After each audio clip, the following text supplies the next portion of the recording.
ค่ะขอบคุณพระเจ้านะคะสำหรับเช้าวันนี้ที่เราได้มาอยู่เฉพาะพระพักของพระเจ้าด้วยกันนะคะขอเชิญที่ประชุมทุกท่านยืนขึ้นสดับฟังพระวจนะของพระเจ้าค่ะจงขอบคุณพระเจ้าในทุกกรณี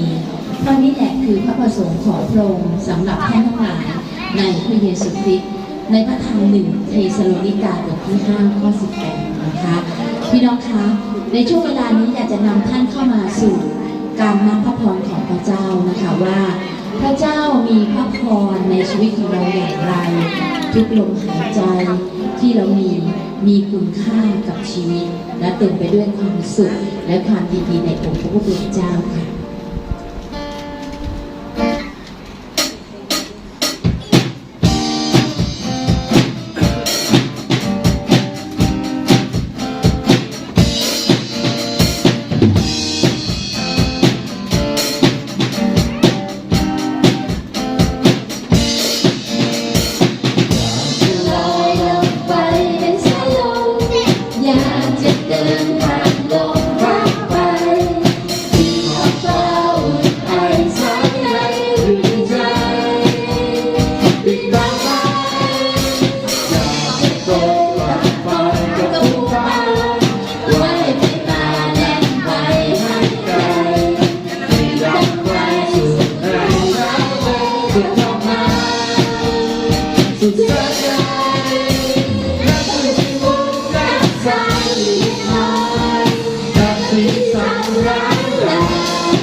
ที่ฉันที่สุด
ารู้พระองค์ทรงเป็น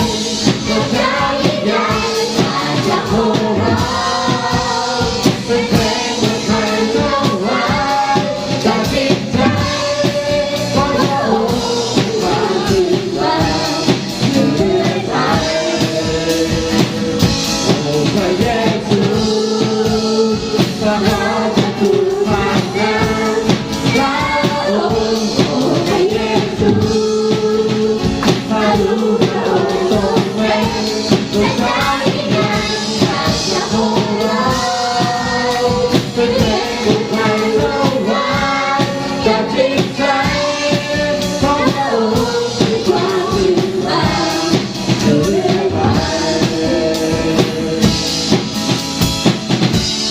ความสุขใจในการพระเยซูอาจจะตามพระองค์ไปตลอดกาลอาจจะแบกกางเขนเดินตามพระองค์ไปทุกวันต้องไม่นานที่กันนานลงจากไปต้องไม่นานที่กันนานลงจากไปต้องไม่นานที่กันนานลงจากไปในที่สี่ข้อที่กล่าวว่าจงขึ้นมาอยู่เถิดในองค์ผู้เป็นเจ้าและขอทั้งว่าจงขึ้นมาเถิดขอบคุณพระเจ้าสรรเสริญพระองค์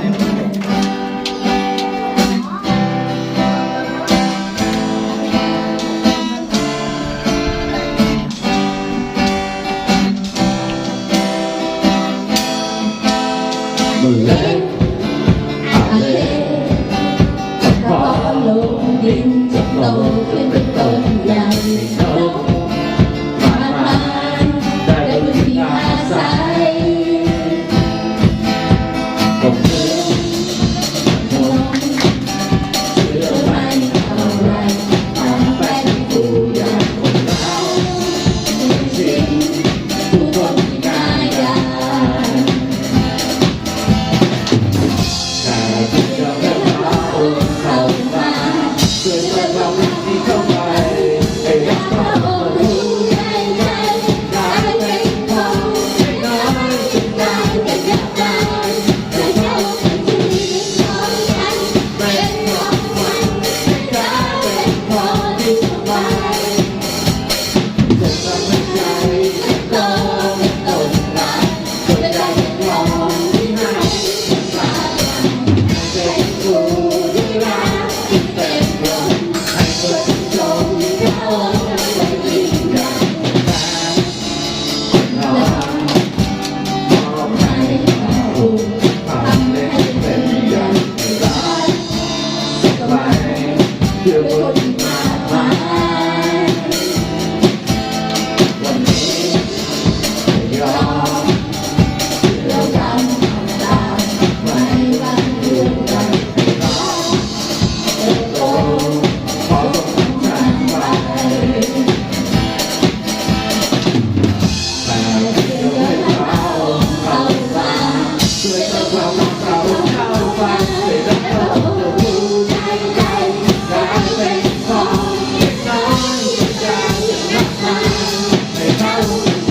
แค่ไหน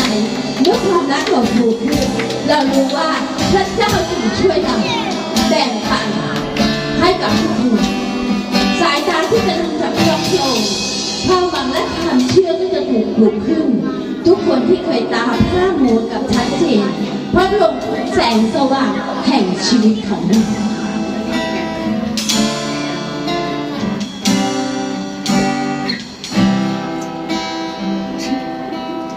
เมื่อได้มองแสงทองที่ส่องสวยงามอยู่ที่เขาพื้นดินและดอกไม้บานมีต้นไม้ลมเย็นมีทะเลลำธารมีท้องฟ้าที่สดสวยงาม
สมควรได้รับการสรรเสริญและความยิ่งใหญ่ของพระองค์เหนือเกินที่จะอยากดูได้ฮาเลลูยาเมื่อมองแสงทองที่ส่องสวยงามมีภูเขาพื้นดินและดอกไม้บานมีต้นไม้ร่มเย็นมีทะเลลำธารมีท้องฟ้าที่สดสวยงามเมื่อได้มองเห็นฟ้าที่แหวกว่ายไปเมื่อได้มองทะเลที่ใหญ่กว้างไกลเมื่อได้ลมพัดมาพาให้ใจชื่นบานมีตะวันเพียงส่องแสงมาฟ้าจากของเรายิ่งใหญ่เกินที่อธิบายเกินอธิบายเข้าใจสร้างมาจากทุกสิ่งเป็นความรักจะเป็นความจริงเราทรงยิ่งใหญ่เหนือใครฟ้าจากพวกเรายิ่งใหญ่เกินอธิบายเข้าใจสร้างมาจากทุกสิ่งเป็นความรักจะเป็นความจริงเราทรงยิ่งใหญ่เหนือใครเราทรงยิ่งใหญ่เหนือใคร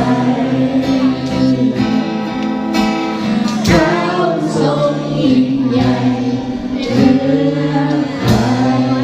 พระเจ้านั้นยิ่งใหญ่และสมควรจะสรรเสริญอย่างยิ่งความยิ่งใหญ่ของพระองค์นั้นเหนือจากพรรณนาให้เรามีความหวังมีความเชื่อและพึ่งพาพระองค์เพราะพระองค์เป็นแสงสว่างนำชีวิตของเราพระองค์ทรงเป็นโลกเป็นกำบังในวันที่มืดพระองค์เป็นแสงสว่างในยามที่เราอ่อนแอพระองค์คือกำลังใจและหัวใจที่มั่นคง เราจะไม่หวั่นไหวต่อสิ่งใด ต้องจำเอาไว้ในใจอยู่เสมอไม่ว่าจะเจอเรื่องอะไรจะมีปัญหามากมายสักแค่ไหนไม่อยากเดินทางอธิษฐานฝากเอาภาระเรื่องราวที่หนักใจบอกวางเอาไว้ให้เขาจะไม่หวั่นไหวต่อไปอย่างมั่นคงรู้ว่าพระองค์อยู่ในใจไม่ว่าจะนั่งหรือยืนไม่ว่าจะนอนหรือจะตื่นทุกวันและทั้งคืนมีพระองค์ปกป้องความคิดและหัวใจปกป้องชีวิตและร่างกายในทุกลมหายใจมีพระองค์เอาภาระเรื่องราวที่หนักใจบอกวางเอาไว้ให้เขาจะไม่หวั่นไหวต่อไปอย่างมั่นคงรู้ว่าพระองค์อยู่ไม่ไกลไม่ว่าจะนั่งหรือยืนไม่ว่าจะนอนหรือจะตื่นทุกวันและทั้งคืนมีพระองค์ปกป้องความคิดและหัวใจปกป้องชีวิตและร่างกายในทุกลมหายใจมีพระองค์ให้เรารักเรื่องราวที่หนักใจบอกวางเอาไว้ให้เขาจะไม่หวั่นไหวต่อไปอย่างมั่นคงรู้ว่าพระองค์อยู่ไม่ไกล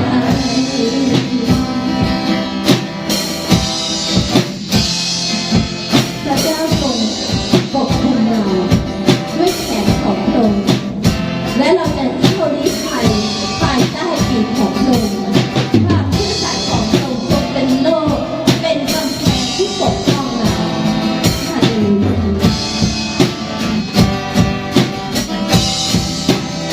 ไม่ว่าจะนั่ง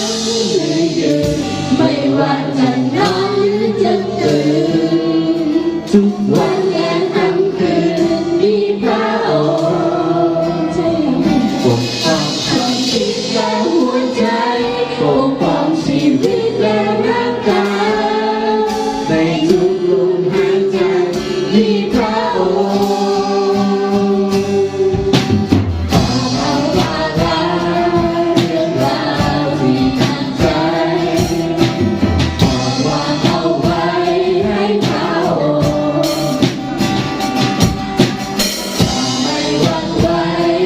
ต่อไปอย่างมั่นคงรู้ว่าพระองค์อยู่ไม่ไกลรู้ว่าพระองค์อยู่ไม่ไกล เดี๋ยวค่ะภาระที่หนักใจขอฝากไว้ที่น้องลุง ไม่ไกล ให้พระองค์ทรงปกป้องคุ้มครองดูแลเราและปกป้องที่อยู่ใกล้เราเป็นแสงส่องทางในความมืดเป็นความหวังที่ไม่หลับสูญเมื่อพระองค์ทรงอยู่ในใจ ชีวิตของเราจะเปล่งประกายด้วยความรักและสันติสุขขอให้แสงที่ส่องนำใจของเรา เป็นแสงแห่งความชอบธรรมเป็นแสงแห่งความชื่น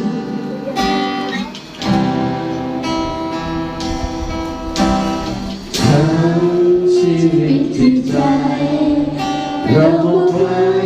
ให้พระเจ้านำหวังที่จะกระทำทุกสิ่งถวายเพรา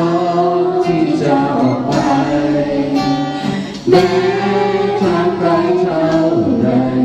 จะบอกไปให้ทุกคนได้รู้เรื่องราวปากจากความรักที่พระเยซูให้มาทุกวันและคอยพึ่งพากำลังที่มาจากเบื้องบ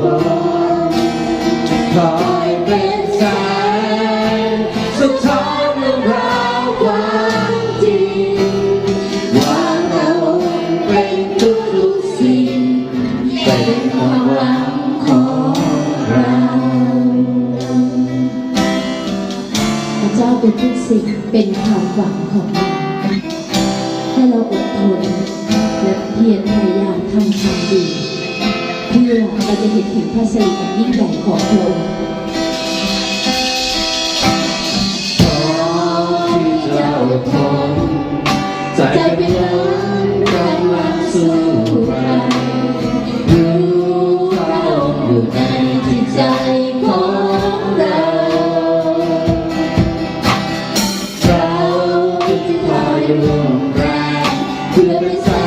งของแรงส่องใจปากไปให้ทุกคนได้รู้เรื่องราวปากจากความรักที่พระเยซูให้มาทุกวันและคอยพึ่งพากำลังที่มาจากเบื้องบนคอยเป็นแสงสะท้อนเรื่องราวความจริงว่าพระองค์เป็นทุกๆสิ่งเป็นความหวังของเราประกาศความรักที่พระเยซูให้มาทุกวันและคอยพึ่งพากำลังที่มาจากเบื้องบนคอยเป็นแสงสะท้อนเรื่องราวความจริงว่าพระองค์เป็นทุกๆสิ่งเป็นความหวังของเรา ขอให้ชีวิตของเราสะท้อนถึงความเชื่อความรักของพระเจ้าที่ส่องสว่างให้คนเห็นพระเยซูคริสต์ในชีวิตของเรา ที่พระเยซูให้มาทุกวันและคอยพึ่งพากำลังที่มาจากเบื้องบนจะคอยเป็นแสงสะท้อนเรื่องราวความจริงว่าพระองค์เป็นทุกๆสิ่งเป็นความหวังของเราจะคอยเป็นแสงสะท้อนเรื่องราวความจริงว่าพระองค์เป็นทุกๆสิ่งเป็นความหวังของเรา โปรดจงพาชีวิตที่จะประกาศพระนามของพระองค์คือชีวิตที่ประกอบด้วยหัวใจและจิตวิญญาณที่สำแดงถึงความเชื่อในพระองค์ให้โลกใบนี้ประจักษ์ถึงความดีของพระองค์ในชีวิตของเราถ้าพระองค์มีความมั่นใจว่าในโลกใบนี้ยังปรารถนาความสุขโลกใบนี้ยังปรารถนาแสวงหาความดี และโลกใบนี้ยังปรารถนาชีวิตที่สามารถดำรงอยู่ได้ในแต่ละวันด้วยความอุดมและมั่งคั่งและข้าพระองค์อยากจะประกาศให้ทุกคนรู้ว่า เมื่อเรามีพระเยซูคริสต์พระเจ้าจะทรงนำพาชีวิตของเราในทุกวิถีก้าวเดินเราจะเห็นถึงความยิ่งใหญ่และการอัศจรรย์ของพระองค์ที่มีในชีวิตของเรา เราจะไม่ขาดแคลนสิ่งใดๆเลยในชีวิตของเรา เพราะเรารู้ว่าพระเจ้าเป็นผู้ที่ประทานสรรพสิ่งในโลกใบนี้ ไม่ว่าจะเป็นท้องฟ้าอาหารอากาศปลาในทะเลพระองค์จะปกป้องคุ้มครองเราให้ปลอดภัยจากภัยอันตรายต่างๆ เมื่อชีวิตของเราเป็นที่ประจักษ์ว่าเราเป็นลูกของพระองค์และชีวิตของเราประจักษ์ถึงความยิ่งใหญ่ของพระเจ้า และประจักษ์ให้คนเห็นพระเยซูคริสต์ในชีวิตของเรา ขอให้เราได้สะท้อนถึงพระนามของพระองค์และความยิ่งใหญ่ของพระเจ้า ผ่านชีวิตของเราข้าพเจ้าขอสรรเสริญและขอบคุณพระองค์ที่ชีวิตของเราจะจุดประกายดังแสงประกาศความยิ่งใหญ่ของพระองค์ในพระนามของพระมหาเยซูคริสต์เจ้า